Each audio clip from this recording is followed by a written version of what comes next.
When I say super strong green superhero, there's probably one guy that comes to mind, and that's totally for good reason. But as we all know, in comics and in cartoons, if something works once, there's a pretty good chance it'll probably work again.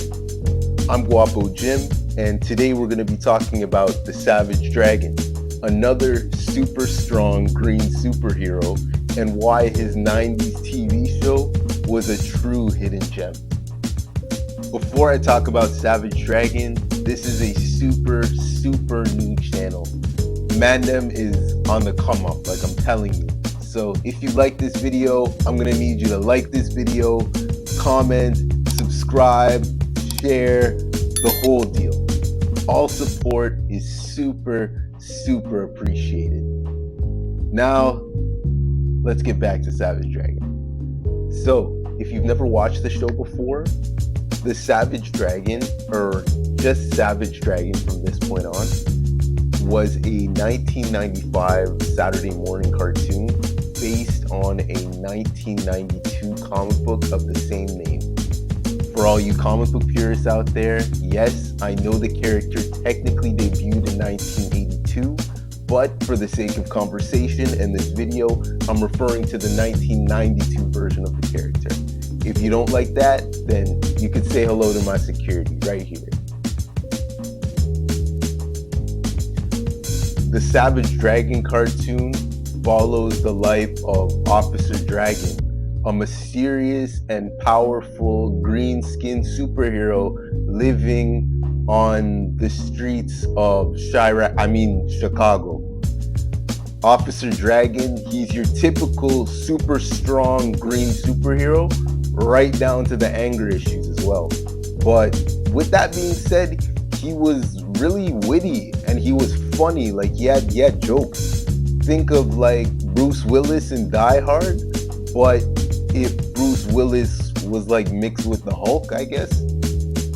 In the show and in the comics, his earliest memory is waking up in a burning field outside of Chicago. So for a good portion of the cartoon, his powers and his appearance are a mystery to everybody. At the beginning of the series, in fact, is when he becomes the cop, hence Officer Dragon, and his like whole purpose, I guess, is to battle the mutant criminal super freaks that are terrorizing the streets of Chicago. He dives deeper into the city's underworld. Dragon discovers a vast network of criminal organizations, corrupt officials, and dark conspiracies that are really threatening to like mess up the town if he doesn't do anything. But along the way, he forges alliances with some cops, as well as a couple of good supers in the town. He gains a nemesis, like your typical Saturday morning cartoon villain, the Overlord. And he also ends up forming a team to help him fight crime in the city. Now, the comic itself is definitely not for kids. It deals with a lot of heavy topics and issues. At one point in the books, actually, the Savage Dragon, he lives up to his name, and he actually has a kid with a superpowered, how do I say this? A superpowered woman of easy virtue. Look it up. I'm not fibbing. Like, this is all real. The cartoon, obviously being a Saturday morning cartoon, had to really scale down the themes and the storylines so that they could tell stories that kids could actually watch. Overall, though, I thought the show was funny. Like, it's very 90s in humor and in art direction. If I'm being honest, I'm actually surprised that they haven't tried to revamp it yet. In terms of voice actors, a lot of big hitters were on the show, including both Paulsen and Frank Welker. I've actually done videos about both of those guys, and the links for them are in the bio. Designed as in part of an action-packed block of cartoons, the USA Action Extreme Team lineup failed to connect with audiences, and the Savage Dragon was eventually canceled after 2 seasons. Comment down below if you guys want me to do a video about the cartoons in that lineup. All in all, it was a pretty entertaining show. I always thought the premise of it was super cool, frankly. The character and the setting, even as a kid, it always stuck out to me for some reason.